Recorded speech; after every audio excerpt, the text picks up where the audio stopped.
Loans, mortgage loans, business loans సులభంగా government private banks నుండి ఇప్పించబడును. ఐదర్శ కోట ప్రజలకందరికీ media మిత్రులకు నమస్కారాలు తెలియజేస్తూ మీ అందరూ ధైర్యంగా ఉండవలసినటువంటి అవసరం ఉన్నది.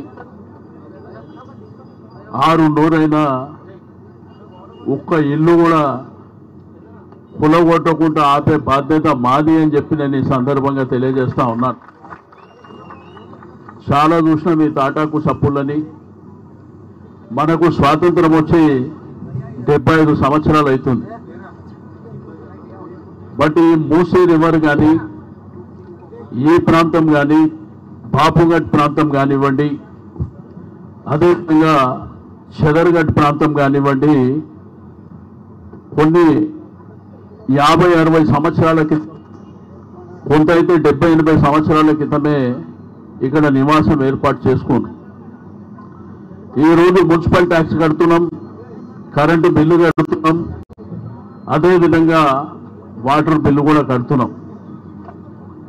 ఎందుకు ఆ రోజు పర్మిషన్స్ ఇచ్చారో ఈ ప్రభుత్వం చెప్పవలసినటువంటి అవసరం ఉన్నది. ఇదంతా రివర్ బెడ్ అని చెప్పి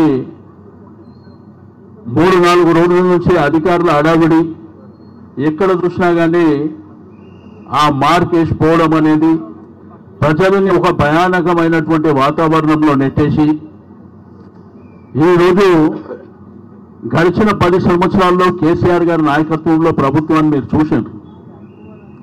కానీ ఈ ప్రభుత్వం వచ్చి 8 మాసాలు కూడా కాలే. ఈ 8 మాసాల కాలంలో చేస్తున్న అరాచకాలను కూడా మనం చూస్తూ ఉన్నాం. అందుకే మీకు ధైర్యం చెప్పడమే కాకుండా ఈరోజు తెలంగాణ భవన్లో న్యాయవాదులకు సంబంధించినటువంటి అడ్వకేట్స్ని కూడా ఒక కమిటీ కాన్స్టిట్యూట్ చేయడం జరిగింది పార్టీ.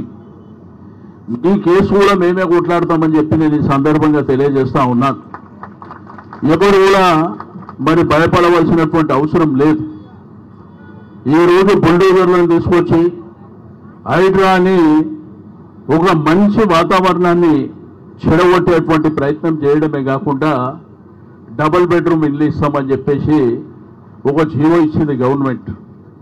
నేను అడుగుతా, మొన్నటిదాకా మా ప్రభుత్వం ఉన్నప్పుడు డబుల్ బెడ్రూమ్ ఇల్లు ఎక్కడ కట్టారని అడిగాను.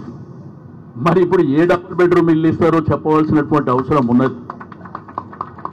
దగ్గర దగ్గర 68,000 ఇండ్లు డబుల్ బెడ్రూమ్ ఇండ్లు మేము ఆల్రెడీ అలాట్ చేసినాం. కట్టిన ఇండ్లన్నీ అలాట్ చేసినాం. నేను ఈ యొక్క వేదిక ద్వారా ప్రభుత్వాన్ని అడుగుతున్నా, నిజంగా 16,000 ఇండ్లు బాకీ ఉంటే ఆ వివరాలు పంపించండి, ప్రెస్కు రిలీజ్ చేయండి. మోసం చేస్తారు ప్రజల్ని. డబుల్ బెడ్రూమ్ ఇండ్లు ఎక్కడ లేవు. అనవసరంగా మోసం చేసి ఈరోజు 16,000 ఇండ్లు మీకు రిహాబిటేషన్ చేస్తామని చెప్తున్నాను. ఎక్కడనో జియాగూడ ప్రాంతం కానీ, లేకపోతే సికింద్రాబాద్ ప్రాంతం కానీ, ఎల్బీ నగర్ ప్రాంతం కానీ, అదేవిధంగా మేడ్చల్ ప్రాంతంలో కానీ కొన్ని ఏరియాలో కట్టిన ఇండ్లలో కొన్ని ఇండ్లే మిగిలినాయి. అంటే మొత్తం కలిపితే 700-800 కూడా లేవు. కానీ వీళ్ళు 16,000 ఇండ్లు ఇస్తామని చెప్పి మోసం చేస్తూ, నేను ఈ ప్రభుత్వాన్ని డిమాండ్ చేస్తున్నా, నిజంగా 16,000 ఇండ్లు ఉంటే మీరు ప్రెస్కు రిలీజ్ చేయండి. ఎక్కడ కూడా ఇల్లు లేవు. అయినా ఇక్కడ స్థానికంగా 40-50 ఏళ్ళ నుంచి మీరు ఉన్న తర్వాత ఎక్కడో ఇస్తే పోతామంటే మీ ఉపాధి ఎక్కడికి పోవాలి? మేము ఉద్యోగం చేసుకోవడానికి కానీ, లేకపోతే వ్యాపారం చేసుకోవడానికి కానీ, పిల్లల చదువులు మార్చ్ ఏప్రిల్లో ఎగ్జామ్స్ ఉంటాయి పిల్లలకు. అప్పటి వరకు ఆ పిల్లల్ని ఎక్కడ? కానీ చాలామంది ఒక భయానకమైనటువంటి వాతావరణంలో, నిన్ననే ఒక తల్లి మరి గుండె నొప్పి వచ్చి చనిపోవడం, కొంతమంది సూసైడ్ చేసుకొని చనిపోవడం, కొంత భయానకమైనటువంటి వాతావరణంలో మరి ప్రజలు ఎక్కడ చూసినా సోషల్ మీడియాలో చూస్తే ఇదే కనిపిస్తుంది.